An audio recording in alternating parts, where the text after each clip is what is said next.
Bonjour à tous, j'espère que vous allez bien. Aujourd'hui, on est sur le premier vlog du mois de juillet. Donc aujourd'hui, concrètement, on est le 30 juin, mais demain c'est le 1er juillet. Donc on va dire que c'est le premier vlog du mois de juillet. Alors je vous parle un peu de mes lectures que j'ai terminées la semaine dernière. J'ai fait du livre papier, numérique et aussi du livre audio. Ça faisait longtemps que j'avais pas écouté un livre en audio. Mais c'est vrai que quand on fait des travaux, c'est vraiment très pratique. Souvent j'écoute de la musique ou j'écoute des vidéos YouTube. Bref, pas mal de choses comme ça. Mais je me suis dit, tiens, autant aller regarder s'il n'y a pas aussi des livres audio, ça peut être sympa. Donc c'est ce que j'ai fait. Et donc j'ai réussi à lire, écouter un livre ce week-end et un que j'ai débuté ce matin en allant faire des travaux aussi. Je vais vous en parler maintenant. Je vais vous parler aussi de mes lectures en cours que j'ai commencé la semaine dernière, mais je n'ai pas forcément terminé. Ce sera certainement terminé cette semaine. Puis ensuite, je vous montrerai un peu les différentes réceptions. J'ai acheté 2-3 livres, mais je les ai pas là, donc je vous en parlerai une prochaine fois. Et pas de recette aujourd'hui. Alors peut-être que je vous laisserai un petit truc, mais ce sera pas filmé en tout cas. Mais j'aurai pas le temps pour le montage. On a trop de travaux à faire et avec les chaleurs, tout ça, les emplois du temps sont quand même changer. C'est très compliqué à bien gérer tout ça. On va avoir des grosses chaleurs cette semaine, donc ça va être un peu compliqué au niveau timing. Mais je vais essayer de vous faire quand même les deux vidéos, donc ce vlog et une vidéo un peu plus thématique et qui sera un peu plus fraîche. Tiens, pour samedi, ce sera vraiment un thème qui sera bien pour l'été. Allez, on est parti pour les lectures terminées. Je vais vous parler tout de suite du livre que j'ai lu en numérique et c'était une lecture commune. Donc je disais, j'ai lu Les livres disparus de la 5e avenue. Donc c'est, je vous le mets ici et je sais que c'est un livre de Faubourg-Marigny qui faisait très envie l'année dernière. Je pense que je l'avais acheté pour 1,99 €. D'ailleurs, ça commence cette semaine, l'opération Hop All Stars, que vous pouvez aller voir sur les réseaux sociaux. Il y a pas mal de maisons d'édition qui vendent des livres numériques à 1,99 €. Donc, ils mettent une sélection tous les jours, de lundi, aujourd'hui, jusqu'à samedi ou dimanche, je me rappelle plus. Et c'est vraiment très intéressant parce que c'est pas des livres qui sont vieux, ils sont assez récents, ils sont de cette année ou l'année dernière, l'année d'avant.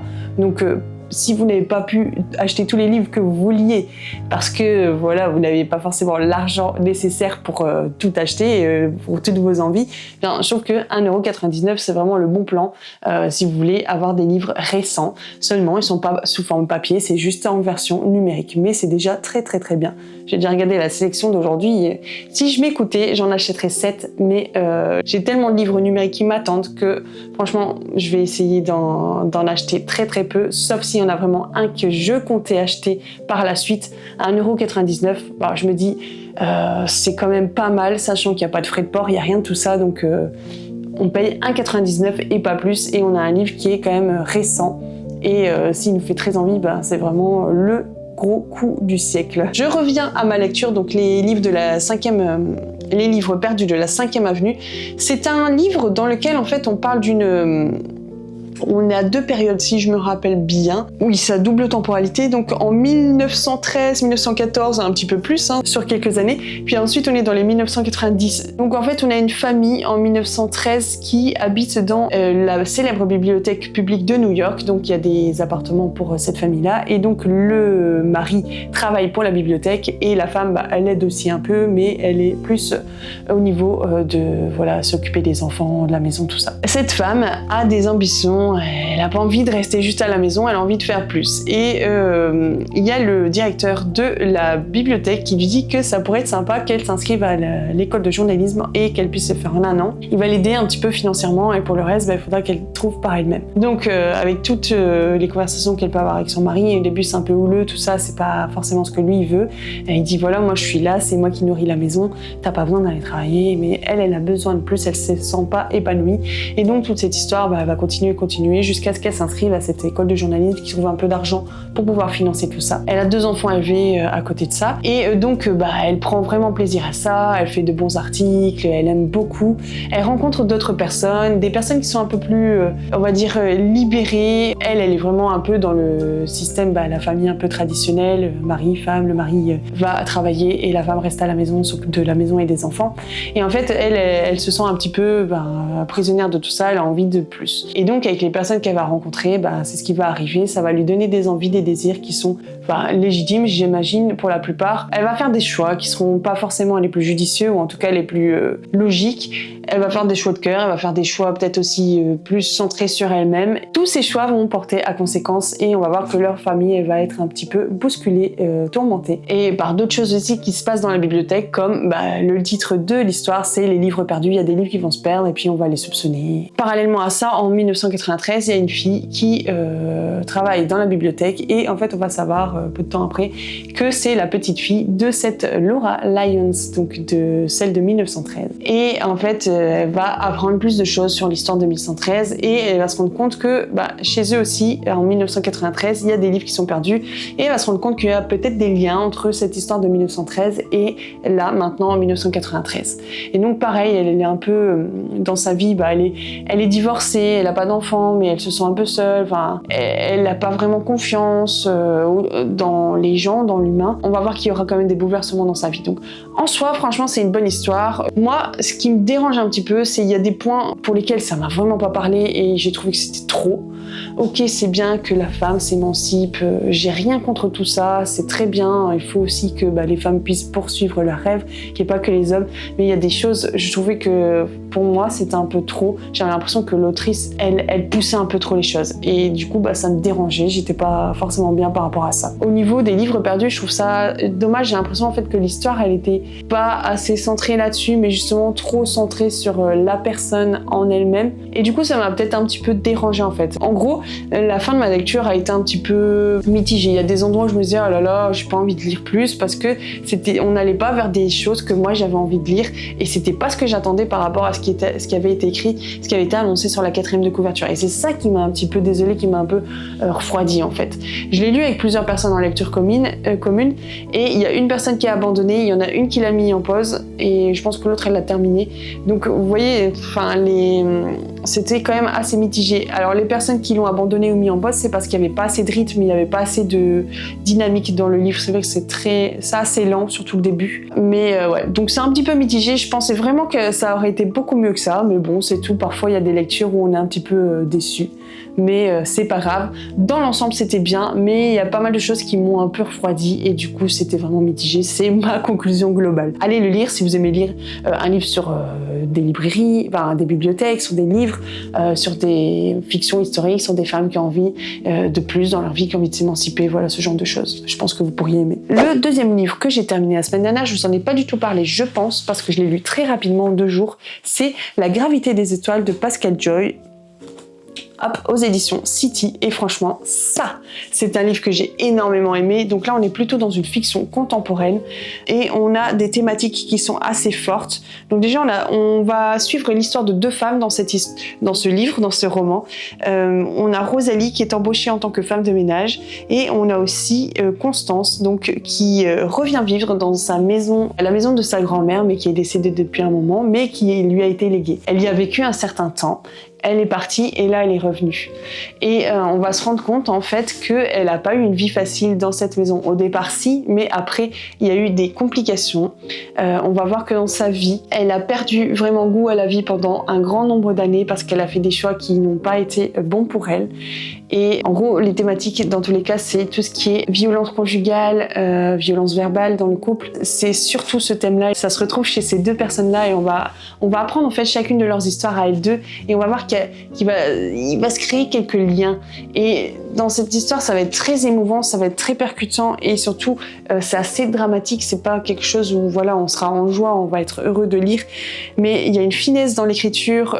Ça a été vraiment très bien fait, c'est très fluide. Pareil, c'est pas forcément linéaire la manière dont c'est écrit, donc parfois elle va dans un endroit, elle va parler d'une personne, puis on repart en arrière, on revient en avant. Ça va, on s'y perd pas trop par rapport à ça. C'est vraiment bien et je pense que ça peut être un livre très important pour des personnes qui peuvent vivre ce genre de situation ou qui ont des personnes dans leur entourage qui vivent ce genre de situation et qui savent pas forcément comment aborder les choses. En tout cas, j'ai énormément aimé cette histoire.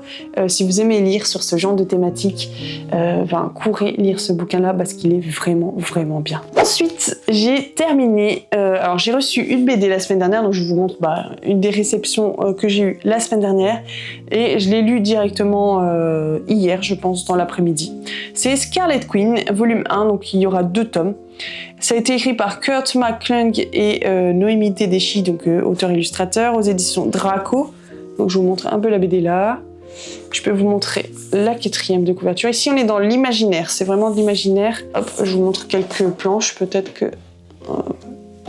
si j'arrive bien à tourner les feuilles, c'est pas évident, mais on nous explique plein de choses sur ce monde-là en fait, et c'est vraiment bien pour mieux comprendre l'histoire. Donc en fait, on a la reine Lizaru de la maison Écarlate, qui est la souveraine la plus puissante de Calice, et elle canalise l'amour et la dévotion de son peuple. Le pouvoir qu'elle détient rend ses armées capables de réaliser de grandes prouesses. Lizaru peut aussi détecter si quelqu'un autour d'elle est motivé par l'amour ou la haine, rendant toute trahison impossible. Enfin, c'était le cas jusqu'à présent. Donc ça, c'est un peu son pouvoir. Et on va se rendre compte que il y a des petites failles et que il va y avoir un problème dans l'histoire. Son pouvoir ne va pas être le seul qui va réussir à faire en sorte que ça se passe bien. Il va y avoir des choses qui vont être compliquées. Et en fait, il faut vraiment lire le livre pour bien comprendre l'histoire, bien comprendre les pages où il y a des explications sur comment fonctionne un peu ce monde-là, parce que sinon c'est un petit peu compliqué à comprendre. J'ai passé un bon moment, c'était sympa. C'est pas forcément un coup de cœur, mais c'est une histoire sympa qui nous permet de nous évader, d'aller dans un autre monde, de voir d'autres choses. Et les images sont vraiment jolies, l'histoire se lit vraiment très très bien. J'étais contente de pouvoir le lire, c'était une belle histoire. Et puis ma foi, j'ai envie de lire le second tome, donc ça veut dire que j'ai quand même bien aimé. Donc ça, c'est pour la BD. Et ensuite, j'ai fini un livre audio, c'est Meurtre et Préjudice, écrit par Brynne Kelly, et donc c'est sur Audible que je l'ai écouté. C'était vraiment bien, c'était lu par Flora Caprielian et Gabriel Pontus. Ouais, parce qu'en fait, dans l'histoire, il y a, comme dans un roman, il y a le point de vue de la fille et le point de vue du gars.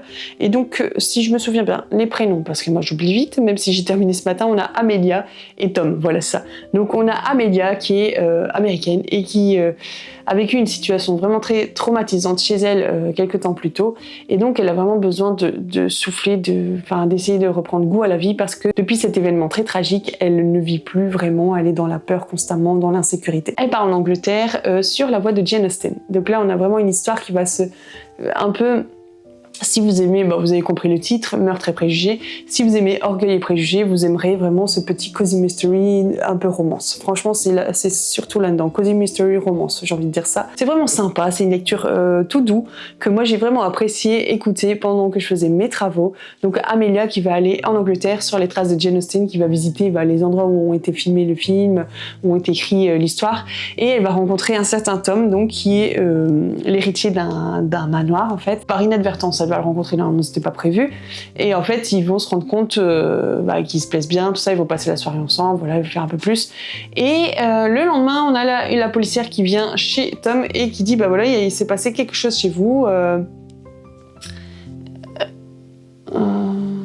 apparemment il y a eu un meurtre, quelque chose comme ça, et donc il faut essayer d'élucider l'affaire, mais le problème c'est qu'eux ils se rappellent plus du tout de leur nuit. Et au fur et à mesure de l'histoire, ils vont commencer à avoir des bribes de rappels et ils vont se rendre compte de plein de petits éléments qui se sont passés pendant la nuit et qu'ils avaient oubliés, mais qui reviennent en force. Donc ils vont essayer de résoudre l'enfer.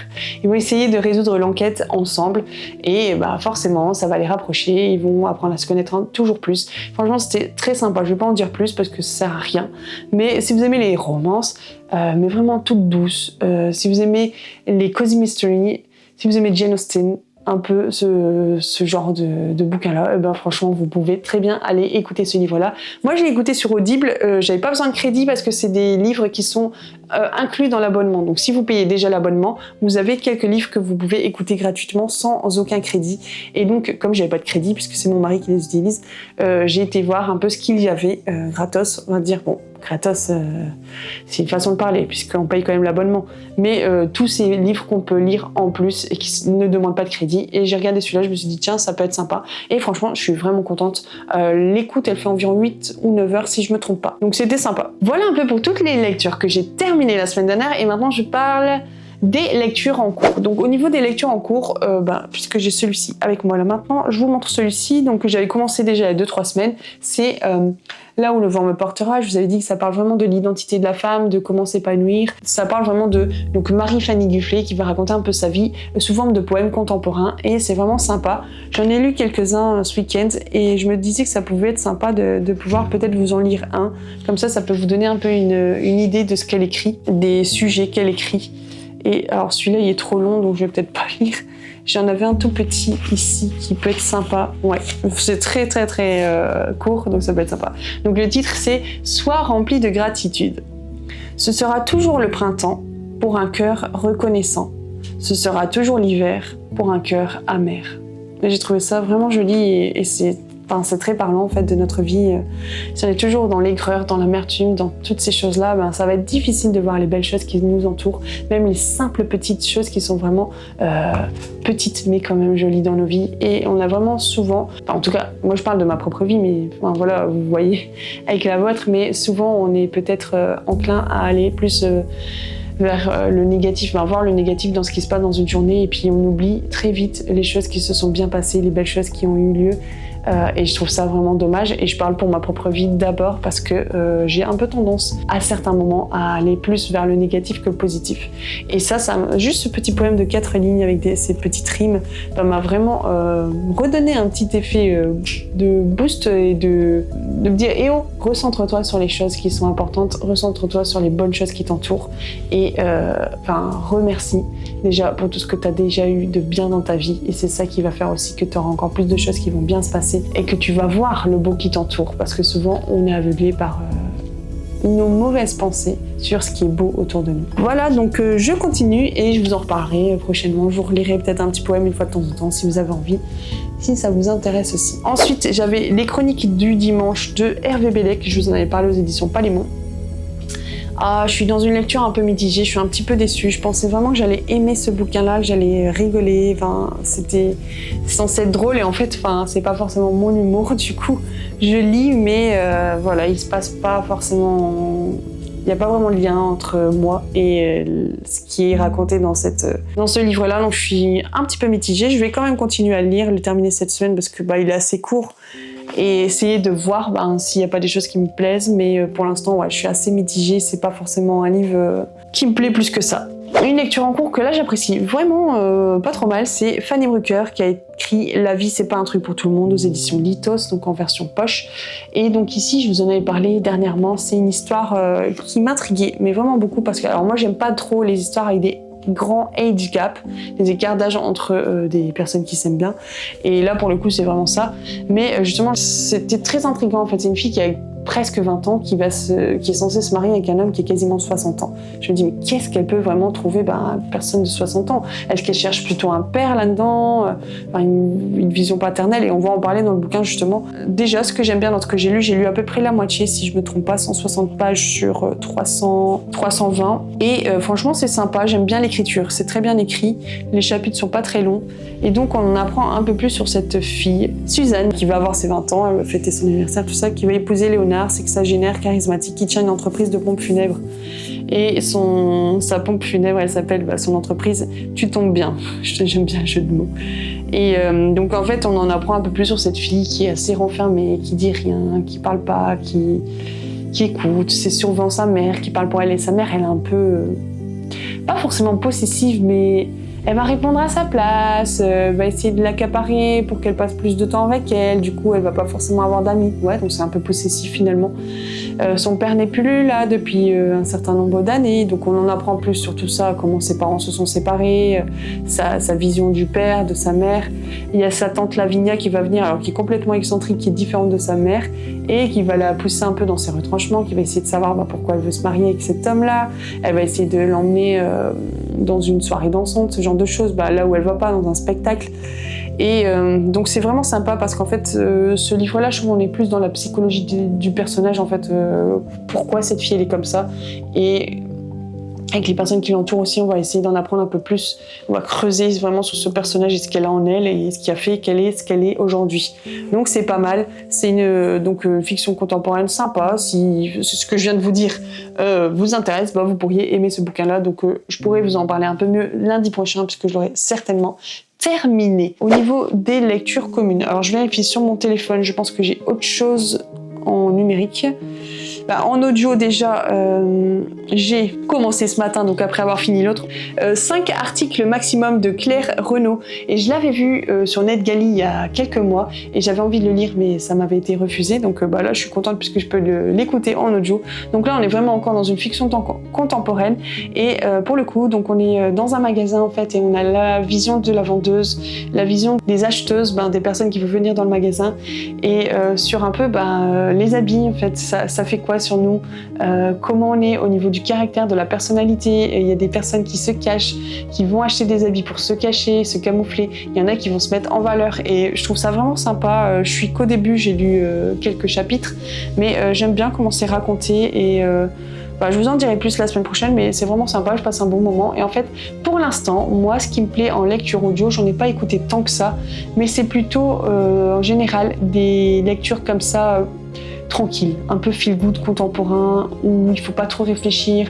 Les thrillers, les polars, j'ai pas encore essayé parce que comme c'est pas forcément ma mémoire la plus développée, l'audition en fait, j'ai pas forcément envie d'écouter des livres où il va falloir que je réfléchisse beaucoup.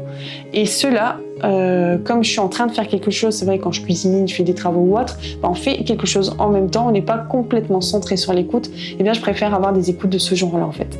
Donc ça c'est vraiment très bien, le Cozy Mystery était génial, il fallait réfléchir un petit peu plus, mais franchement c'était pas compliqué, et là ça va aller tout seul, ça va couler tout, donc c'est vraiment bien. C'est pour l'instant, moi c'est ça ce qu'il me faut, en tout cas en audio. Je sais pas si vous en avez déjà écouté, n'hésitez pas à me le dire dans les commentaires. Est-ce que vous aimez écouter en audio? Est-ce qu'il y a un audio qui vous a vraiment plu dernièrement? N'hésitez pas à me le dire aussi, à me le conseiller, ça pourrait m'intéresser aussi. Donc aux lectures en cours, je vous ai parlé de Chroniques du dimanche, mes lectures mitigées, de celui-ci, donc La vie, c'est pas un truc pour tout le monde, qui est vraiment sympa. Et donc je vous ai parlé aussi de l'audio, je l'ai pas noté sur mon téléphone. Et donc la BD, mais je viens de vous en parler puisque je l'ai terminée, donc lecture en cours. Finalement ce n'est plus une lecture en cours. Au niveau des lectures communes pour le mois de juillet, je vous en ai déjà parlé la semaine dernière, mais je vous en parle à nouveau maintenant. J'ai Destinée suédoise, donc on le commence là dans cette semaine, début juillet, donc le tome 2 qui sera lu. Ensuite, j'ai déjà lu un chapitre pour me remettre dans le bain et je vois que j'ai déjà oublié pas mal de choses, donc faudra vraiment que je me remette dans le truc. J'ai toujours Frangine, donc je suis censée commencer aujourd'hui, je pense, faut que je vois avec la personne avec qui je vais lire, de Adèle Bréau, aux éditions JC Lattès, mais je pense qu'il est certainement en poche aussi. Donc ça va être sympa aussi, donc là de la fiction contemporaine. Et ensuite un polar, ce sera la semaine de mon anniversaire et d'un auteur finalement que j'aime beaucoup et d'une saga que j'aime beaucoup, donc ça va être sympa. Donc du 16 au 20 juillet, je vais lire un livre qui va vraiment être cool. C'est aux éditions 10-18, donc de M.J. Arledge et Oxygène, donc on est dans le tome 5 ou 6. Donc j'ai trop hâte, j'ai tellement hâte de lire la suite. Donc ça c'est pour les lectures communes, oui. Et on a aussi pour fin juillet, donc n'hésitez pas à venir si vous l'avez aussi, Maman à tort de Michel Bussy, si vous ne l'avez pas encore lu. Donc là on est carrément dans des bouquins qui sont en version poche, qui sont sortis depuis un moment, donc si jamais vous les avez dans votre pile à lire depuis un petit temps, vous voulez vous les procurer, ce sera à petit prix normalement, déjà en version poche si vous achetez neuf, ou si vous achetez d'occasion, ce sera vraiment pas grand chose. Voilà pour les lectures communes, et je continue donc avec les réceptions. Je vous en avais déjà montré 3 lundi dernier et j'en ai eu quelques-unes d'autres. Donc la BD que je vous ai montré tout à l'heure, je vous montre la deuxième BD qui était avec. C'est Les Grimpeurs et de Volpi et Daumont aux éditions Bambou. Et donc là, on aura plusieurs tomes. Donc là, c'est le tome 1. C'est une nouvelle BD qui vient de sortir. La seule BD où vous serez toujours à bloc. J'aime bien. Entre défis improbables, moments de camaraderie et situations loufoques, suivez les aventures d'une bande de potes grimpeurs dans l'univers déjanté de l'escalade de bloc. Une immersion pleine d'humour dans le monde des amateurs de grimpe où les petites galères s'effacent vite devant la passion. Donc j'ai trouvé ça sympa. J'en ai fait un petit peu de l'escalade vite fait, 2-3 fois dans ma vie, mais j'avais bien aimé. Moi j'aime beaucoup le sport et dès que je pouvais en faire, j'en faisais. À part la gym et natation, que c'est pas trop mon truc, mais les autres sports, j'aime énormément. Et donc voilà, je pense que ça va être une BD vraiment sympa, drôle. Et c'est sympa de lire des BD, des images une fois de temps en temps aussi, et des histoires tranquilles, j'aime bien. Et dernière réception que j'ai eue, c'est l'Académie des Pirates, donc le tome 1 de Justin Samper aux éditions Saxo, un nouveau à bord. Ici, on est en 2507. Les océans ont presque submergé les continents. Le nouvel âge d'or de la piraterie peut commencer. Donc c'est une lecture jeunesse qui va se lire très vite, qui fait à peu près 200 pages. Donc je vous en parlerai quand j'aurai lu, mais ça va être vraiment sympa aussi. Donc je vous ai un peu tout dit sur lecture terminée, en cours, lecture commune, les réceptions. Et je pense que j'ai à peu près fait le tour pour cette vidéo-là. Je vais vraiment pas être très longue cette semaine. Les travaux, comme je vous le disais en début de vidéo, me demandent beaucoup de temps. Il fait très chaud, donc je peux pas les travailler quand je veux. Donc les montages vidéo vont être un petit peu plus courts cette semaine. J'espère que cette vidéo vous a plu. Je peux pas faire de recettes, mais je peux peut-être vous en proposer. Je vais voir si je peux mettre quelque chose là quand même. J'espère que cette vidéo vous a plu. N'hésitez pas à me dire ce que vous êtes en train de lire en ce moment, ce que vous avez terminé. Est-ce que vous avez eu des coups de cœur? Est-ce que vous avez eu des déceptions? Est-ce que vous avez envie de faire une lecture commune avec moi au mois de juillet sur les bouquins que je vous ai proposés, ou sur un bouquin que je vous ai peut-être montré dernièrement et que vous avez envie de lire cet été avec moi? N'hésitez pas. D'ailleurs, il me semble qu'il y a un livre qu'on lira ensemble avec l'une d'entre vous très prochainement. Sera le livre 1096 que je vous avais proposé je vous avais montré dans un vlog récemment, la semaine dernière ou la semaine d'avant. Donc voilà, il y a plein de choses qui peuvent se mettre en place aussi comme ça assez rapidement, tant que nos emplois du temps soient bien coordonnés ensemble. J'espère que vous avez passé une très bonne semaine, que vous allez avoir un bon temps, que vous allez bien profiter. Si vous partez en vacances, bonnes vacances à vous. Et je vous dis à très bientôt pour le prochain vlog. N'hésitez pas à aller voir le blog où je mettrai bien les dates de lecture commune. J'ai 1 ou 2 articles à mettre dessus, il faut que j'arrive à les faire. Et donc il vit toujours bien sûr, mais c'est vrai que je mets beaucoup moins que sur Insta. En ce moment je suis un petit peu moins présente en production de contenu sur Insta et le blog, mais je vais essayer de mieux m'organiser pour que ça soit mieux fait. Mais j'ai besoin aussi, je pense. Faire tous les jours, parfois c'est quand même un peu lourd. Des fois ça gâche un petit peu le plaisir de lire, donc je prends mon temps. Voilà, et puis s'il y a une chronique qui est un peu plus tard que prévu, c'est pas grave. C'est vraiment pas gênant. S'il y en a qui sont pas faites, c'est pas grave non plus. Voilà, faut faire du tri aussi et puis faire les choses bien avec une sorte d'équilibre aussi. N'hésitez pas à vous abonner si c'est pas encore fait. Merci d'être de plus en plus nombreux. N'hésitez pas à liker, à partager autour de vous pour me faire connaître aussi et pour faire grandir cette chaîne. Un petit emoji. Alors qu'est-ce qu'on pourrait mettre aujourd'hui? Je n'ai pas d'idée. N'hésitez pas à mettre l'emoji qui vous vient en tête là, maintenant, à l'heure que je parle. Et ça sera rigolo aussi. À très bientôt, c'était les mots d'or.